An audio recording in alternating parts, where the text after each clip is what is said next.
Assalamualaikum warahmatullahi wabarakatuh. Perkenalkan, nama saya Riri Apriliani, NPM 1006030317036. Pada kesempatan kali ini, saya akan menjawab dan menjelaskan pertanyaan untuk memenuhi ujian tengah semester Teknologi Kosmetika. Berikut penjelasannya. Ini adalah pertanyaan yang ditanyakan pada ujian tengah semester Teknologi Kosmetika. Pertanyaan yang pertama adalah sebutkan dan jelaskan mekanisme pembersihan kulit. Sebelumnya saya akan menjelaskan terlebih dahulu tentang sediaan pembersih. Sediaan pembersih kulit adalah sediaan yang digunakan untuk perawatan kulit agar kulit menjadi bersih, sehat, dan terlindung dari lingkungan sekitar. Pembersihan kulit adalah tahap pertama pada setiap tindakan perawatan, bahkan langkah pertama dari setiap aplikasi kosmetik lain. Secara alami, kulit kita dapat membersihkan diri dengan mendorong kotoran di berbagai lapisan kulit menuju sel tanduk terluar. Selain itu, terdapat flora alami kulit yang berperan dalam degradasi dan pembuangan kotoran organik. Namun ternyata proses pembersihan alami saja tidak cukup. Diperlukan derajat kebersihan yang semakin tinggi tanpa mengubah fisiologis lapisan kulit, yaitu dengan menggunakan sediaan pembersih. Sediaan pembersih memiliki 4 mekanisme pembersihan kulit. Yang pertama adalah pelarutan. Pelarutan merupakan mekanisme pembersihan kulit yang tradisional. Prinsipnya adalah like dissolve like. Mekanisme pembersihan kulit dengan pelarutan ini membersihkan dengan cara melarutkan kotoran-kotoran atau senyawa baik yang bersifat polar maupun non-polar dengan menggunakan pelarut yang sama tanpa ada bantuan mekanik ataupun sabun. Contohnya saat kita mencuci tangan atau wajah dengan menggunakan air, kemudian membersihkan kotoran berminyak atau sisa kosmetik yang berbasis lemak dengan cleansing oil. Yang kedua adalah adsorpsi. Mekanisme pembersihan kulit dengan absorpsi yaitu membersihkan dengan cara menyerap kotoran pada permukaan kulit sehingga kotoran bisa terangkat dari permukaan kulit. Contohnya seperti penggunaan kertas minyak, di mana minyak yang berlebih di permukaan kulit ditempel atau ditap menggunakan kertas minyak, kemudian minyak akan diserap oleh kertas minyak tersebut dan terangkat dari permukaan kulit. Mekanisme yang keempat adalah emulsifikasi atau suspensi. Mekanisme ini menggunakan surfaktan yang berfungsi sebagai detergensi atau agen pembersih. Nah, mekanisme ini juga dengan metode pembentukan misel. Surfaktan akan berfungsi sebagai agen pembersih dengan mekanisme pembersihan emulsifikasi ketika kotoran yang diangkat atau dibersihkan adalah minyak. Seperti kita ketahui, surfaktan memiliki kepala yang bersifat hidrofil dan ekor yang bersifat hidrofob. Saat minyak, kotoran minyak bertemu dengan surfaktan, maka ekor pada surfaktan akan berpasangan dengan minyak. Kemudian kepala surfaktan akan berikatan dengan air.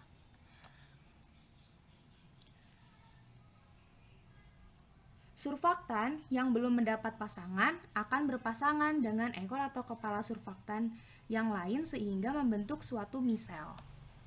Jadi nanti akan contohnya berikatan dengan kotoran yang sama sehingga akan berbentuk menjadi misel. Itu bentuknya bulat.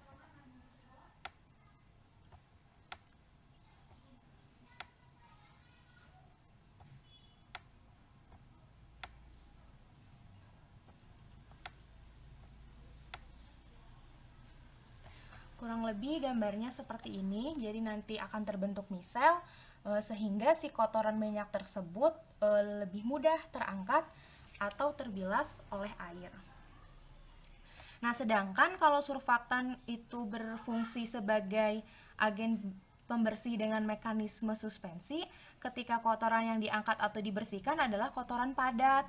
Nanti surfaktan akan terdispersi, terus mengangkat kotoran padat tersebut, lalu menahan kotoran padat tersebut sehingga lebih mudah dihilangkan. Mekanisme yang keempat adalah mekanik. Mekanik merupakan mekanisme pembersihan kulit yang tradisional. Mekanisme pembersihan kulit dengan mekanik ini bisa dengan cara digosok, disikat, atau menggunakan abrasive scrub seperti facial atau body scrub untuk pengelupasan terhadap sel-sel kulit mati. Pertanyaan yang kedua adalah jelaskan 3 jenis mekanisme kerja moisturizer pada kulit. Nah, sebelumnya pelembab itu apa sih? Pelembab itu adalah suatu bahan yang digunakan untuk menjaga kandungan air yang ada di dalam kulit dan merupakan zat penghidrasi. Nah, pelembab ini bisa meningkatkan mekanisme hidrasi kulit serta mempertahankan struktur dan fungsi kulit. Seperti yang kita ketahui, secara alami kulit kita itu mengandung air, di mana kadar air di kulit kita itu ada 80% pada lapisan dermis dan epidermis dan 30% pada lapisan keratin. Secara alami juga kulit punya faktor pelindungan, yaitu natural moisturizing factor atau NMF dan lapisan lipid. NMF ini bertanggung jawab untuk menjaga kelembaban kulit dengan cara menarik air dan menahan air. Sedangkan lapisan lipid dia mengurangi penguapan air. Namun ternyata pada kondisi-kondisi tertentu faktor perlindungan kulit alamiah itu tidak cukup. Sehingga kita perlu nih perlindungan tambahan, yaitu dengan memberikan pelembab. Sediaan pelembab itu punya 3 mekanisme kerja. Yang pertama adalah oklusif. Mekanisme kerja oklusif sebagai pelembab yaitu untuk menjaga kandungan air agar tidak keluar dari kulit atau mencegah terjadinya transepidermal water loss dalam stratum corneum. Dengan cara dia akan membuat lapisan lipid pada permukaan kulit dan memperkaya lapisan lipid alami yang udah ada di kulit. Jadi mencegah penguapan air. Jadi di kulit kita juga ada kandungan air ya. Nah, kandungan air ini nanti nggak bisa keluar karena tertahan sama lapisan lipid ini nih. Ini lapisan lipid yang terbentuk oleh oklusif tadi, pelembab yang mekanisme kerjanya adalah oklusif, sehingga nanti air ini akan tertahan dan tidak akan bisa keluar. Kemudian juga memperkaya lipid yang sudah ada sebelumnya di kulit. Nah, biasanya agen oklusif ini tuh dia menggunakan basis yang hidrofob. Kemudian juga bisa membantu memulihkan penghalang lipid pada kulit. Mekanisme yang kedua adalah humektan. Nah, humektan ini mekanisme kerjanya dengan menarik air dari lingkungan sekitar untuk masuk ke dalam kulit supaya bisa menghidrasi stratum corneum. Humektan mampu menembus lapisan keratin dan dapat meningkatkan kandungan air. Jadi ini air-air yang dari lingkungan sekitar ini akan tertarik oleh humektan, terus akan diserap oleh stratum corneum ya, dan berhasil masuk. Jadi si humektan ini akan menghantarkan atau menyerap air supaya dia bisa menembus stratum corneum gitu ya. Penggunaan humektan juga dapat membuat kulit menjadi lebih tahan terhadap kondisi pengeringan. Nah, biasanya kalau sediaan yang menggunakan mekanisme kerja ini dia basisnya adalah hidrofil.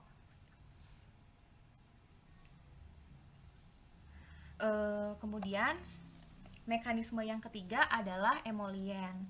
Nah, emolien ini berfungsi untuk hidrasi, Melembutkan dan menghaluskan kulit. Mekanisme kerjanya dia akan melembutkan dengan cara mengisi celah antara korneosit di stratum korneum dengan butiran-butiran minyak. Nah, karena emolien ini sebagian besar tersusun atas minyak dan lemak. Jadi ini adalah emolien, emolien yang diaplikasikan ke kulit. Dia mengandung butiran-butiran lemak. Kemudian saat diaplikasikan nanti dia akan mengisi nih celah-celah antar sel korneosit. Nah, ini adalah sel korneosit. Ini adalah sel korneosit. Nah, ini adalah butiran-butiran lemaknya. Seperti itu. Dan emolien ini juga akan membuat korneosit yang tadinya bergelombang itu jadi rata, jadi lebih rata. Nah, kemudian emolien juga bisa berfungsi untuk mencegah terjadinya penguapan air pada kulit. Jadi air yang memang sudah ada di dalam kulit ini tuh juga tidak bisa atau tidak akan menguap gitu, karena di sini ada banyak butiran-butiran lemak sehingga dia akan tertahan kayak gitu. Dan emolien juga biasanya sering digunakan ke dalam formulasi untuk meningkatkan khasiat dan penampilan kosmetik dengan memberikan tekstur yang lebih halus dan lembut pada permukaan kulit. Yang ketiga adalah membuat sediaan kosmetik untuk bayi dengan analisis formulanya. Nah, sebelumnya ternyata perawatan kulit itu nggak hanya dibutuhkan buat orang dewasa saja, tapi bayi juga perlu perawatan kulit untuk memelihara kesehatan kulit agar dapat meningkatkan fungsi utama kulit, yaitu sebagai pelindung dari pengaruh luar tubuh. Nah, sediaan kosmetik bayi ini merupakan sediaan kosmetik yang dibuat dan digunakan khusus untuk bayi, yang bertujuan untuk membersihkan, melembutkan, serta melindungi kulit bayi. Nah, contohnya banyak banget yang udah ada di pasaran seperti sabun bayi, sampo bayi, lotion, atau minyak khusus bayi, dan masih banyak lagi. Nah, salah satu kosmetik bayi yang sering digunakan itu adalah sampo. Nah, sampo bayi ini punya pH 6-7 dan busanya ini relatif sedikit.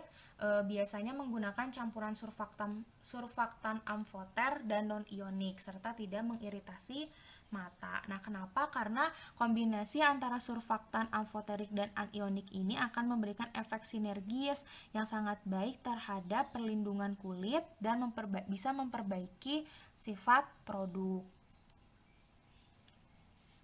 Nah, formulanya ini ada menggunakan PEG 80 sorbitan laurat, kokamidopropil betain, PEG 150 distearat, parfum, asam sitrat, dan air. Analisis formulanya yang pertama adalah PEG 80 sorbitan laurat. Dia itu merupakan deterjen surfaktan yang digunakan sebagai pembersih utama pada sediaan sampo bayi. Dia ini termasuk ke dalam surfaktan non-ionik dan merupakan deterjen surfaktan yang paling ringan di antara semuanya. PEG sorbiton laurat ini dipilih dalam formula sampo bayi karena dengan penambahan surfaktan non-ionik itu bisa menghasilkan lebih banyak misel dengan muatan misel yang lebih rendah dan mengakibatkan berkurangnya agresivitas sistem surfaktan. Seperti kita ketahui ya bahwa penggunaan surfaktan itu bisa mengiritasi kulit, sehingga kita perlu memilih surfaktan yang tepat untuk sampo bayi untuk mengingat gitu bahwa bayi itu punya kulit yang sensitif. Kemudian penggunaan surfaktan non-ionik juga itu untuk memungkinkan membersihkan kulit kepala tanpa menyebabkan iritasi pada mata. Konsentrasi yang digunakannya adalah 7% dan masih masuk ke dalam rentan yang ditetapkan oleh Handbook of Pharmaceutical Excipient. Analisis yang kedua adalah kokamidopropil betain. Ini adalah deterjen surfaktan yang digunakan sebagai pembersih sekunder pada sediaan sampo bayi. Dan kokamidopropil ini masuk ke dalam surfaktan amfoterik. Kokamidopropil betain ini dipilih dalam formula sampo bayi karena dia punya sifat yang tidak mengiritasi mata sehingga sering digunakan dalam sampo bayi. mengingat juga bahwa bayi itu kan belum punya refleks berkedip yang baik ya seperti orang dewasa. Sehingga kita pilih bahan yang tidak mengiritasi mata dan masih bisa berbusa dengan baik. Nah, konsentrasi yang digunakannya itu adalah 5%. Kemudian yang ketiga adalah PEG 150 distearat. Nah, ini digunakan sebagai pengental untuk meningkatkan viskositas sampo. Kenapa harus kita tingkatkan viskositas samponya? Karena untuk menghindari sampo kontak dengan mata supaya tidak mengiritasi mata bayi. Konsentrasi yang digunakannya itu adalah 2%.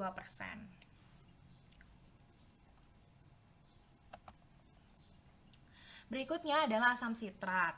Nah, ini asam sitrat berperan sebagai adjust pH untuk mencegah kulit dan batang rambut dari reaksi alkalisasi atau reaksi basa. Karena kita tahu ya kebanyakan deterjen itu punya pH yang basa sehingga bisa menyebabkan kerusakan pada batang rambut. Maka dipilihlah adjust pH yang bersifat asam untuk menyeimbangkan pH sampo dengan pH kepala. Kemudian adjust pH ini biasanya ditambahkan sesuai yang kita inginkan, biasanya itu 5,5 sampai 6,5. Selanjutnya adalah parfum. Nah, parfum ini digunakan untuk memberikan aroma harum pada sampo serta untuk meningkatkan penerimaan konsumen. Namun, penggunaan parfum pada sediaan kosmetik bayi itu harus diperhatikan juga, tidak boleh mengiritasi. Dan konsentrasi yang digunakan juga harus diperhatikan. Nah, pada formula ini konsentrasi yang digunakan adalah 0,5%. Dia masih masuk ke dalam rentang untuk sampo bayi. Kemudian yang terakhir adalah air. Air ini digunakan sebagai pelarut untuk bahan-bahan yang digunakan pada sediaan sampo bayi. Yang keempat adalah jelaskan jenis-jenis sinar UV serta mekanisme kerja dari sediaan tabir surya. Nah, matahari ini dapat memancarkan berbagai sinar, salah satunya adalah sinar ultraviolet atau UV. Nah, pada dasarnya sinar UV ini punya manfaat yang baik gitu bagi manusia seperti untuk pembentukan vitamin D. Tapi kalau paparan sinar UV ini berlebih, bisa memberikan dampak buruk terhadap manusia, salah satunya terhadap kulit, seperti sunburn, photoaging, kanker kulit, dan masih banyak lagi. Sinar UV ini terdiri dari 3 jenis. Ada UVA, UVB, dan UVC. Nah, yang pertama adalah UVA. UVA ini punya panjang gelombang 320-400 nanometer. Dia ini merupakan sinar UV yang paling banyak mencapai bumi, bisa 100 kali dari UVB. Tapi kekuatannya lebih lemah daripada UVB. Nah, ternyata sinar UVA ini bisa berpenetrasi ke kulit sampai lapisan yang lebih dalam, yaitu lapisan dermis. Nah, itu bisa menyebabkan kulit itu menjadi lebih gelap karena ada reaksi oksidasi dan pembentukan melanin pada kulit. Tapi beberapa jam setelah itu bisa normal kembali. Selain itu, juga bisa menyebabkan reaksi fotosensitivitas dan photoaging. Sinar UV yang kedua adalah sinar UVB. Dia punya panjang gelombang 280 sampai 320 nanometer dan merupakan sinar UV yang terkuat yang mencapai bumi. Tapi kadarnya lebih sedikit daripada yang UVA. Nah, si sinar UVB ini bisa berpenetrasi sampai lapisan epidermis dan dapat menstimulasi melanogenesis yang paling tinggi, kemudian bisa menyebabkan fotokarsinogenesis dan imunosupresi pada kulit. Nah, paparan sinar UVB ini bisa menyebabkan sunburn karena terjadi kerusakan sel, ada pelepasan mediator inflamasi, terjadi dilatasi dan dari arteri dan vena pada lapisan dermis, sehingga bisa menimbulkan kulit itu lebih tampak kemerahan dan perih. Selain itu bisa menyebabkan tanning dan juga pembentukan kanker kulit.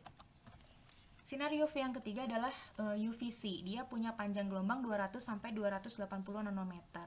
Dia ini merupakan sinar terkuat yang diabsorpsi oleh lapisan ozon sehingga tidak bisa mencapai permukaan bumi. Namun dengan kondisi saat ini kita tahu ya, semakin menipisnya lapisan ozon dan dikhawatirkan terjadi kebocoran, si sinar UVC ini bisa mencapai permukaan bumi, dan itu tuh mempunyai efek yang buruk pada kesehatan kulit dan lingkungan. Namun selain dari matahari, sinar UVC juga bisa berasal dari peralatan sehari-hari gitu. Nah, paparan UVC ini bisa berdampak buruk pada kesehatan kulit dan lingkungan. Dalam jangka pendek bisa menyebabkan kemerahan dan reaksi peradangan. Dan dilansir dari Healthy Psyche Society, ini harus dihindari terhadap mata secara berlebihan karena bisa menyebabkan rasa tidak nyaman. Kemudian secara alami kulit manusia itu punya sistem perlindungan terhadap efek negatif dari paparan sinar matahari.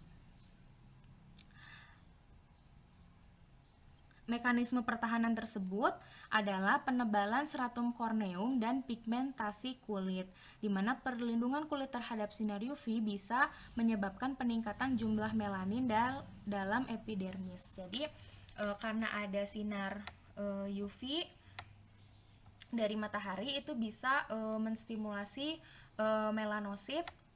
melanosit untuk membentuk melanin supaya sebagai proteksi yang diberikan tubuh terhadap sinar UV. Namun ternyata paparan sinar UV secara berlebih itu bisa mengakibatkan jaringan epidermis kulit tidak cukup mampu melawan efek negatif dari sinar UV, sehingga memerlukan proteksi tambahan, yaitu tabir surya.